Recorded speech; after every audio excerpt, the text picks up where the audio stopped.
Durant could choose to go for the money, sign a 5-year deal with Golden State, and then leave it up to Golden State to work out a deal for him to go wherever he wants to go after next season once he's fully healed from that Achilles tear and he's healthy and he can go on with his life. But that's giving the Golden State Warriors the power rather than keeping it for yourself and you deciding. See, to me, if I'm Kevin Durant, I don't do that. Either I leave now and chart my own path, or I opt into the final year of the deal, scheduled to pay me $31.5 million while I'm rehabbing. And then after that, choose to be a free agent next summer and choose to go where I want to go, as opposed to giving Golden State the power to influence or to have some dominion over the decision that's going to be made. If I'm Kevin Durant, that's what I would do before signing a 5-year, $225 million. Because you got to remember something, ladies and gentlemen. If Kevin Durant signs a $221 million max deal over 5 years with Golden State this summer, okay, well, look at the 164 he could get elsewhere for 4 years. Well, guess what? He could still make around that money next year.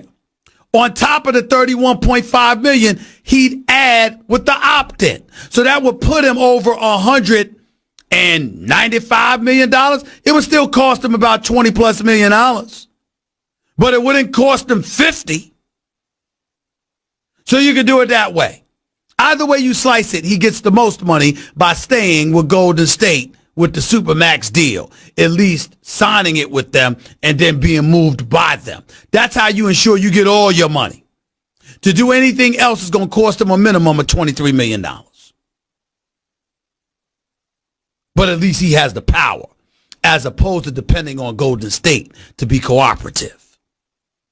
That's how you got to look at these situations. Those are his options. And that is what you're going to have to and need to pay attention to moving forward. There is no way around that.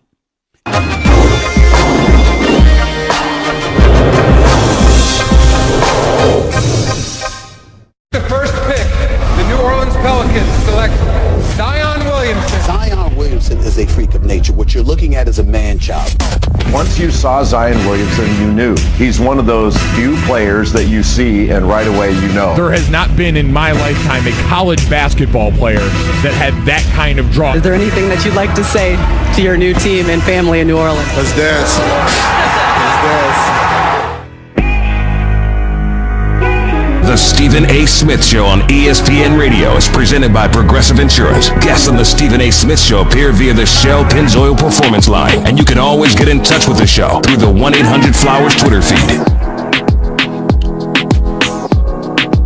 Stephen A. Smith Show being brought to you by Pennzoil Synthetics, taking synthetic motor oil performance to a whole new level. So make the switch to Pennzoil Synthetics today.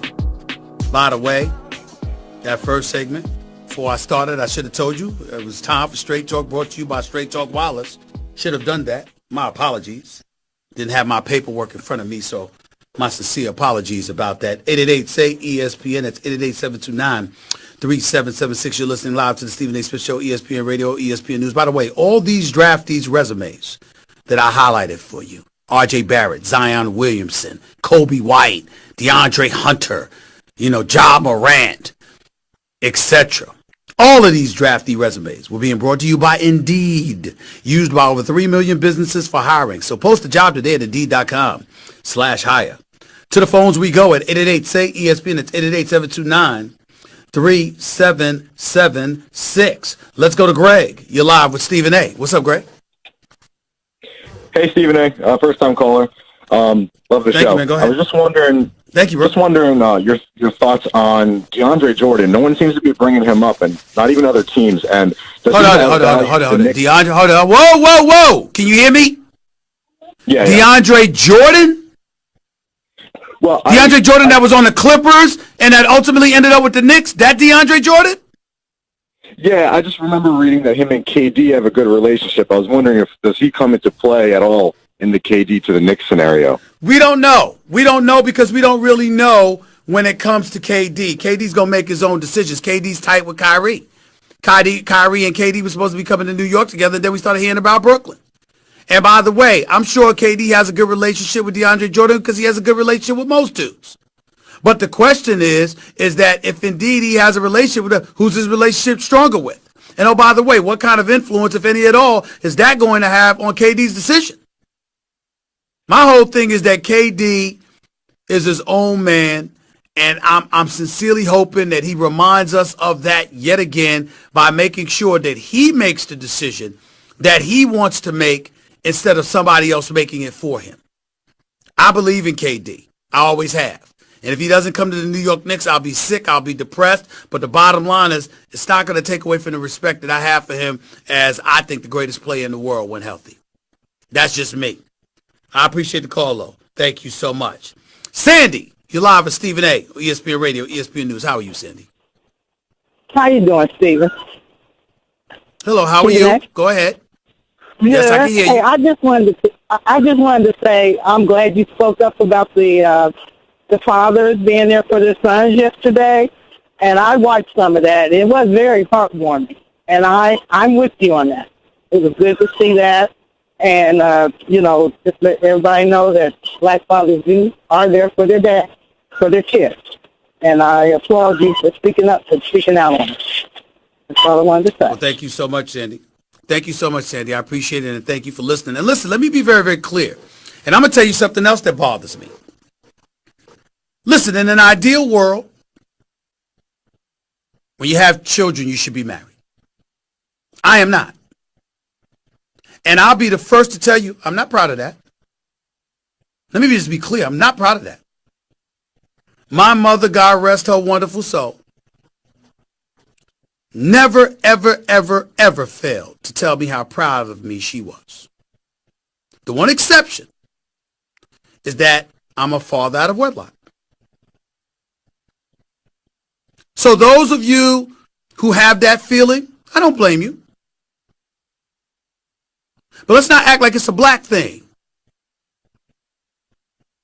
There's plenty of white folks that are single parents. There's plenty of Latino folks that are single parents.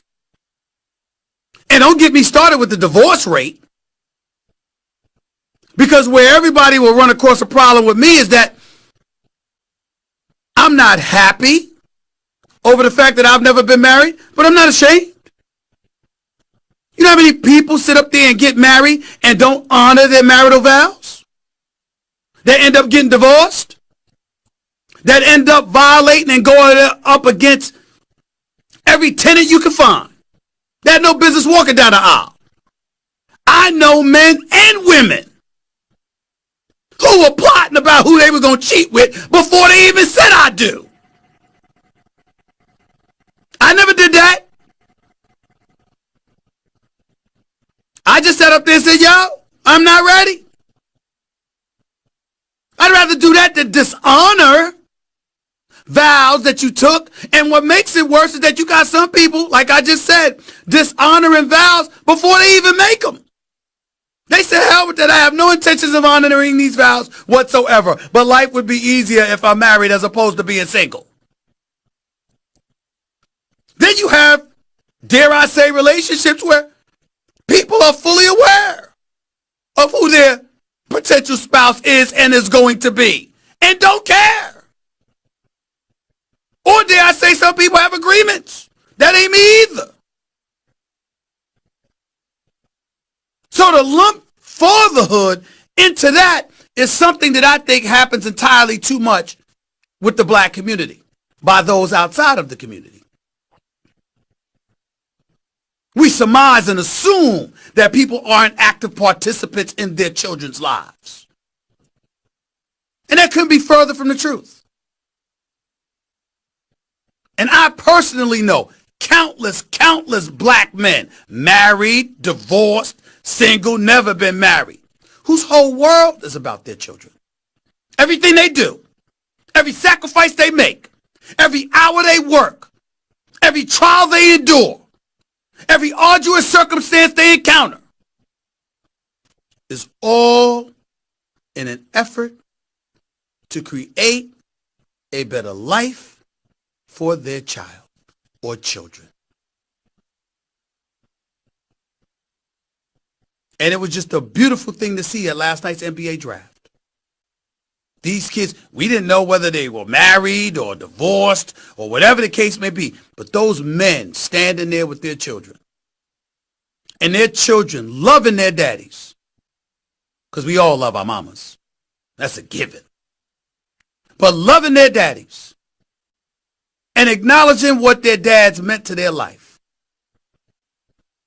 It was special to see. It really, really was. Robert, you're live with Stephen A. What's up? Hey, Stephen A. Thanks for having me on your show, man.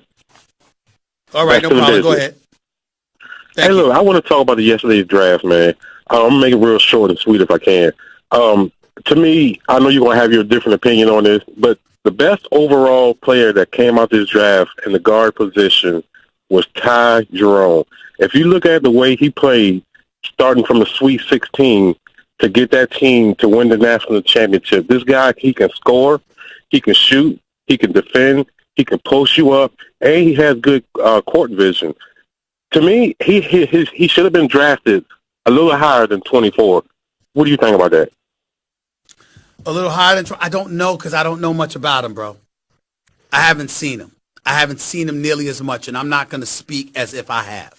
You saw him a hell of a lot more than me, so I don't know the answer to that question. Yes, sir.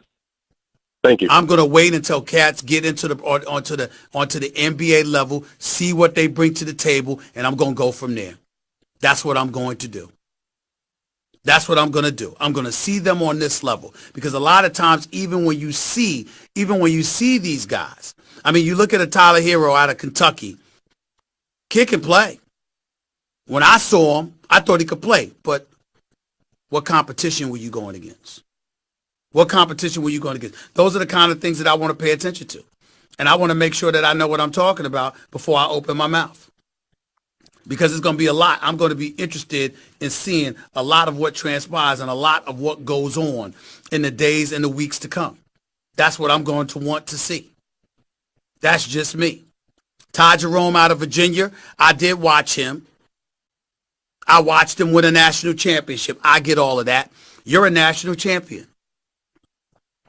Okay? But you get picked 24th. Now, here's the scouting report on him. Suns traded up in this spot. They did so to take the point guard that they passed up earlier when they passed on Kobe White to trade down. And Jerome was the best point guard left. I liked him a little bit when I saw him, but I only really saw him for the Final Four. And so for me, that's how I look at it. 6'5", let's see what he's got. Let's see what he's got. Time will tell, because that's what I'm looking at right now. I can tell you this much. The Philadelphia 76ers definitely need a point guard. They don't need Jimmy Butler playing the point. He can do it. You understand? But they don't need Jimmy Butler doing that. That's supposed to be Ben Simmons' job, but Ben Simmons got to get a perimeter shot. Now, Ty Jerome, 13.6 points, nearly 40% from three-point range. Can definitely shoot the rock. That's fair. I got to give credit where credit is due in that regard. But we just going to have to see what happens. That's just my personal opinion. I look at them right now and I say to myself, okay, let's see what you got. Let's see what you got. They're the reigning, defending national champions. That's who they are. Tony Bennett's a hell of a coach. One thing you know that these guys from Virginia can do is play defense. They're going to play some defense now. They're going to definitely play some defense. No question about it. And how many games did Virginia win last year? 35. Ty Jerome had 6 for 16 shooting, 16 points in the national title game. But again, 2 games.